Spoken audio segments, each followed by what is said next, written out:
नमस्कार, जनता के लिए जनता की आवाज जनता समाचार में आपका स्वागत है। मैं हूं आपके साथ कंचन। आइए चलते हैं खबर की ओर। भोपाल में आज कांग्रेस ने शक्ति प्रदर्शन किया। महंगाई, बेरोजगारी समेत कई मुद्दों को लेकर राजभवन घेरने निकले कांग्रेस कार्यकर्ताओं को पुलिस ने वाटर कैनन से खदेड़ा। बैरिकेड तोड़कर आगे बढ़ने के दौरान कुछ कार्यकर्ता घायल हो गए। पुलिस ने विधायक जीतू पटवारी, कुणाल चौधरी समेत 50 कार्यकर्ताओं को गिरफ्तार किया। कांग्रेस का यह प्रदर्शन 2 घंटे तक चला। कार्यकर्ता पैदल, जबकि कमलनाथ, नेता प्रतिपक्ष डॉक्टर गोविंद सिंह और दूसरे बड़े नेता ट्रक पर सवार होकर आगे बढ़े। रंगमहल चौराहे से 100 मीटर आगे ही पुलिस ने एक और बैरिकेडिंग कर रखी थी। कार्यकर्ताओं ने यहां भी पुलिस से बहस की, बैरिकेड के ऊपर चढ़ गए। यह बैरिकेड भी कार्यकर्ता तोड़ते, इससे पहले पुलिस ने वाटर कैनन से पानी का तेज प्रेशर मारकर उन्हें पीछे खदेड़ दिया। भिंड युवा कांग्रेस के जिलाध्यक्ष डॉक्टर राजकुमार के हाथ में चोट आई है। सतना से आया एक कार्यकर्ता बेहोश भी हो गया, उसे रेनबो हॉस्पिटल ले जाया गया। गिरफ्तार कार्यकर्ताओं को 3 बसों में भरकर पुलिस प्रदर्शन स्थल से लेकर रवाना हो गई। डीसीपी साई कृष्ण थोटा ने बताया, प्रदर्शन में 5000 की भीड़ थी। गिरफ्तारी के बाद कांग्रेस नेता और कार्यकर्ता पीछे हटना शुरू हो गए। इस बीच कमलनाथ भी कार से रवाना हो गए। वहीं उज्जैन में महाकालेश्वर मंदिर के सहायक पुजारी के बेटे की रंगपंचमी की गेर में तबीयत बिगड़ने के बाद मौत हो गई। मयंक नाम के इस नाबालिग ने रंगपंचमी पर भगवान महाकाल के ध्वज चल समारोह में कलाबाजी भी दिखाई थी। गेर के दौरान सभा मंडप में तलवार घुमाने का उसका वीडियो भी सामने आया था। गेर के दौरान ही उसकी तबीयत बिगड़ी। रात करीब 10 बजे वह घर जाकर सोया तो सुबह उठ ही नहीं पाया। साइलेंट अटैक से उसकी मौत की आशंका जताई जा रही है। डॉक्टर्स का मानना है कि तेज आवाज से बज रहा बैंड भी अटैक का कारण हो सकता है। बताया गया कि गेर के मंदिर से बाहर निकलते ही मयंक को घबराहट हुई थी। इसे सामान्य मानकर वो जूस पीकर फिर गेर में शामिल हो गया। मयंक ने कई स्थानों पर अखाड़े का भी प्रदर्शन किया। गुदरी पहुंचने पर मयंक की तबीयत दोबारा बिगड़ गई। इसके बाद वह खत्रीवाड़ा स्थित अपने घर गया। घर पहुंचने के बाद मयंक सोया और उसके बाद उठा ही नहीं। इसकी सूचना से गुरु मंडली में शोक फैल गया। जबलपुर में पुलिस ने एक एमबीए पास लड़की को नशे के इंजेक्शन बेचते हुए गिरफ्तार किया। पुलिस ने लड़की के एक साथी आरोपी को भी गिरफ्तार किया है। दोनों पास से कुछ नशीले इंजेक्शन बरामद किए गए। एमबीए पास लड़की जबलपुर के कोतवाली थाना अंतर्गत आदर्श कॉलोनी की रहने वाली है। पिछले कई दिनों से घूम घूम कर नशीले इंजेक्शन बेचने का काम कर रही थी। पुलिस के मुताबिक युवती 500 रुपए में नशीले इंजेक्शन बेचने का काम करती थी। पुलिस को मुखबिर से सूचना मिली कि एक लड़की और एक लड़का नशीले इंजेक्शन बेचने की फिराक में खड़े हुए हैं, जिसके आधार पर पुलिस ने घेराबंदी करते हुए दोनों को गिरफ्तार कर लिया, जहां दोनों के पास से इंजेक्शन बरामद किए गए हैं, जिनकी कीमत करीब 5000 रुपए बताई जा रही है। कोतवाली थाना प्रभारी अनिल गुप्ता ने बताया कि दोनों को गिरफ्तार कर कड़ी पूछताछ की जा रही है, जिसके बाद दोनों ने स्वीकार कर लिया कि वह शहर भर में काफी लंबे समय से घूम घूम कर नशीले इंजेक्शन बेचने का काम कर रहे हैं। वहीं जबलपुर में घमापुर थाना अंतर्गत लालमाटी स्थित चांदमारी क्षेत्र में पड़ोसियों ने घर में घुसकर मारपीट की। घमापुर थाना अंतर्गत लालमाटी स्थित चांदमारी क्षेत्र में रहने वाले परिवार ने एसपी से न्याय की गुहार लगाई, जहां रविशंकर वर्मा ने एसपी को शिकायत देते हुए बताया कि उनके पड़ोस में शारदा दुबे और उनके बेटों द्वारा पुरानी रंजिश रखते हुए घर में घुसकर पूरे परिवार के साथ मारपीट की गई। वहीं जाति सूचक शब्द और गालियां भी दी गई। वहीं जिसकी रिपोर्ट उन्होंने गमापुर थाने में लिखवाई, लेकिन किसी प्रकार की कोई कार्रवाई नहीं की गई। वहीं शारदा दुबे और उनके बेटे लगातार धमकियां देते हुए मारपीट करने की धमकी दे रहे हैं। बावजूद इसके पुलिस किसी प्रकार की कोई कार्रवाई नहीं कर रही है। वहीं पीड़ित परिवार ने एसपी से न्याय की गुहार लगाते हुए कार्रवाई की मांग की।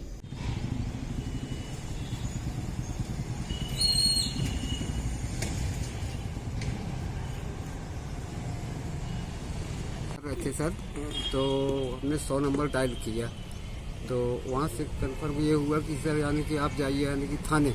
तो थाने ना जाके सर यानी कि 100 नंबर गाड़ी आ गई। गाड़ी आई, 3-4 पुलिस वाले रहे। जो मुलजिमों ने गाली गलौज किया वो पुलिस वालों के सामने ही खूब गाली गलौज कर रहे थे। और पुलिस वाले हम लोगों को क्या बोले कि जाओ थाने रिपोर्ट लिखाओ और मुलायजा करा लो। सर हम लोग जो है यानी कि 2 बजे रात में गए, हम लोगों को मुलायजा के लिए भी नहीं आने की भेजा गया और थाने से जो है यानी कि सीधा बोल दिया कि जाओ घर से, बोले कल हम कार्रवाई करेंगे। सर पूरी रात हो गई, आज पूरा दिन हो गया। हाँ, तो क्या चाहते हो आप? चाहते ये हैं सर कि इनकी गिरफ्तारी हो। सर ये शराब भी बेचते हैं। क्यों करते हैं आपके साथ गाली गलौज ये मारपीट? सर हमसे यानी कि आज 20 साल से हो गया सर, ये पंडित हैं और हम है सर अनुसूचित जाति के। तो क्या है ये जो यानी कि छत में चढ़ के लड़कों को दारू को पिलवाना, बैठालना, बेचना, खूब अपशब्दों का प्रयोग करना। सर ठीक आपने सामने घर है। हाँ, और थोड़ा सा यानी कि जो कौन सा थाना है इसका? हाँ सर, कौन सा थाना है तुम्हारा? थाना घमापुर सर। क्या नाम है तुम्हारा? हमारा रविशंकर बरोबर। कहाँ रहते हो आप? लाल माटी चांदमारी ओम कला मंदिर के जस्ट। जबलपुर में भाजपा नेता की गोली मारकर हत्या। जबलपुर जिले के मझौली तहसील के लोहारी गांव में रविवार रात करीब 11:30 बजे चुनावी रंजिश को लेकर भाजपा नेता और वर्तमान सरपंच के पिता की गोली मारकर हत्या कर दी। घटना में 4 अन्य लोग घायल हुए हैं। वारदात के बाद मौके पर पहुंची पुलिस ने जांच शुरू कर दी। वहीं गांव में तनाव का माहौल बना हुआ है। जानकारी के अनुसार लोहारी सरपंच राहुल यादव अपने पिता 58 वर्षीय कंचन यादव के साथ रंग पंचमी के कार्यक्रम से कार से लौट रहे थे। बताया जाता है कि इस दौरान बीच रास्ते में गांव के पूर्व सरपंच गुड्डू चौहान, भाई सन्नत सिंह चौहान और उसके साथियों ने सरपंच राहुल यादव की गाड़ी रोककर पुरानी रंजिश पर विवाद करने लगे। कार में बैठे अनुरोधव सिंह, राजा चौहान, राहुल यादव, रघुराज यादव, ऋतिक यादव ने विरोध किया तो पूर्व सरपंच और उसके भाइयों ने सभी को कार से उतरकर जमकर मारपीट की। इसके बाद सन्नत सिंह चौहान ने बंदूक निकालकर सरपंच और उसके पिता पर फायर कर दिया, जिसमें एक गोली सरपंच पिता कंचन यादव को लगी और उनकी मौके पर ही मृत्यु हो गई। बताया जा रहा है कि सरपंच पिता की हत्या करने के बाद गुड्डू यादव, सन्नत यादव और उसके साथी हवा में फायर करते हुए निकल गए। ग्रामीणों में चर्चा है कि पूर्व सरपंच गुड्डू चौहान और उनके रिश्तेदारों ने 52 एकड़ सरकारी जमीन पर कब्जा जमाया हुआ था, लेकिन राहुल यादव जब सरपंच बना और जमीन को अतिक्रमण मुक्त कराया, तब से पूर्व सरपंच और उसके भाई रंजिश रखे हुए थे। घटनाक्रम यह है, ये चुनावी रंजिश है और अभी शासकीय भूमि करीब 52 एकड़ सरपंच महोदय ने जो खाली कराई थी, मैन उसी के कारण हमला हुआ है। ये 10 से 12 लोग थे जिनकी भूमि थी और इन्हीं के सब समर्थक थे। इनका ये कहना था, अभी 4-5 दिन पहले भी चाकुओं से हमला हुआ था एक सरपंच महोदय के समर्थक के ऊपर। इनका ये उद्देश्य था कि जो शासकीय भूमि कब्जा मुक्त कराई गई है, तहसीलदार और इनका जो सरपंच ने उसका सपोर्ट किया था, उसी कारण से ये हत्या हुई है और इसके आगे कुछ भी नहीं है। सरपंची चुनाव और शासकीय भूमि को मतलब सरपंच ने जो मदद करके खाली करवाई है, उसी उद्देश्य से इनको ये बहुत पहले से हत्या करने की फिराक में थे। आज इनको रंग पंचमी का अवसर पर मौका मिला, इनने अपना काम कर दिया। इसमें कितने लोग घायल? इसमें करीब 6-7 लोग घायल हैं। अफरा तफरी का माहौल था और इसीलिए ये लोग बहुत ज़्यादा लोग हो गए थे, इसलिए हम लोग वहाँ से इन लोगों को तुरंत में लेके आए रातों रात। रघुराज यादव, विश्व हिंदू परिषद, बजरंग दल, कटंगी। जी भैया, क्या घटना? दिनांक 12/3/23 को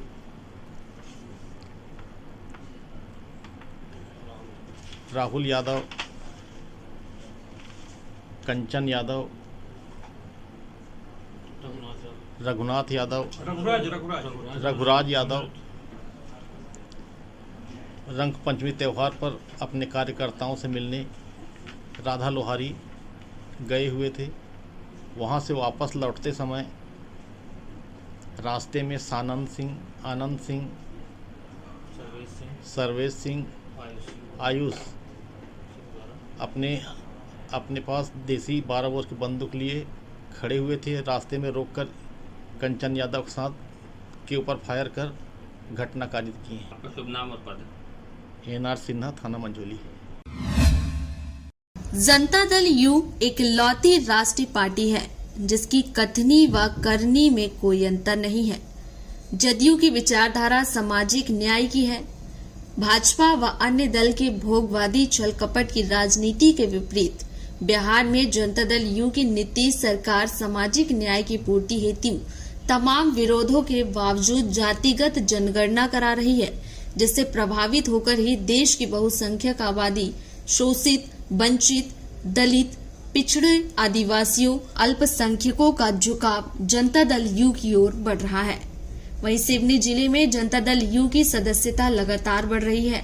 जनसामान्य में नीतीश कुमार जी की नीतियां चर्चाओं में है। पार्टी देश व प्रदेश में बहुत अच्छा विकल्प है। इसी अवसर पर जनता दल यू के प्रदेश अध्यक्ष माननीय सूरज जायसवाल जी के द्वारा सिवनी जिला में नवनियुक्त सिवनी जिला अध्यक्ष अधिवक्ता उमेश गोल्हानी बंधु ने सैकड़ों समर्थकों के साथ जदयू की सदस्यता ली। नियुक्ति घोषणा के समय कार्यक्रम में प्रदेश सचिव अधिवक्ता उदय कुमार साहू, ओबीसी महासभा राष्ट्रीय सलाहकार आर.के. सनोडिया, संभाग सचिव अधिवक्ता शिव चंद्रवंशी, जिला अध्यक्ष मथन यादव, कार्यकारी जिला अध्यक्ष द्वय शिव प्रसाद गोल्हानी, रामकृष्ण ठाकुर, राजकुमार साहू, वसंत यादव, दिलीप यादव व अन्य लोग उपस्थित रहे। पार्टी की सामाजिक न्याय की विचारधारा को जन जन तक पहुंचाने हेतु प्रदेश अध्यक्ष माननीय सूरज जायसवाल जी के द्वारा जिला अध्यक्ष की घोषणा के बाद मीडिया से बताया गया कि पार्टी आगामी माह से जागरूकता रथ यात्रा जिले में शुरू करेगी, जिसमें प्रमुख मुद्दे जातिगत जनगणना, शराबबंदी, महिला सशक्तिकरण व सुशासन होगा।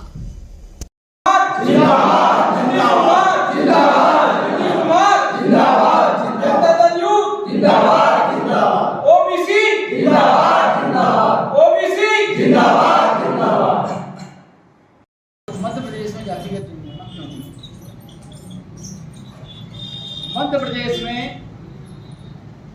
यहाँ के नागरिकों से हिंदुस्तान में सबसे ज्यादा टैक्स वसूला जाता है। चाहे आप देख लें, सबसे ज्यादा महंगा पेट्रोल और डीजल अगर कोई खरीद रहा है तो जो मध्य प्रदेश का है। हर जगह सबसे ज्यादा मध्य प्रदेश में। तो जो सबसे ज्यादा टैक्स घोषणा हुई कि ये क्या क्या साधन संसाधन लोगों ने बैठ के एक बात फैलानी चालू कर दी कि जातिगत जनगणना से कुछ वर्ग विशेष का नुकसान कैसे हो जाए, क्योंकि बिहार के ही एक इकलौता ऐसा राज्य है जहाँ पे ये थी आज की खबर। और खबरों को देखने के लिए हमारे चैनल को लाइक करें, शेयर करें, सब्सक्राइब करें और बेल आइकन की बटन को दबाना ना भूलें। आप देख रहे हैं जनता के लिए जनता की आवाज जनता समाचार। अन्य खबरों के लिए हमारा चैनल सब्सक्राइब करें।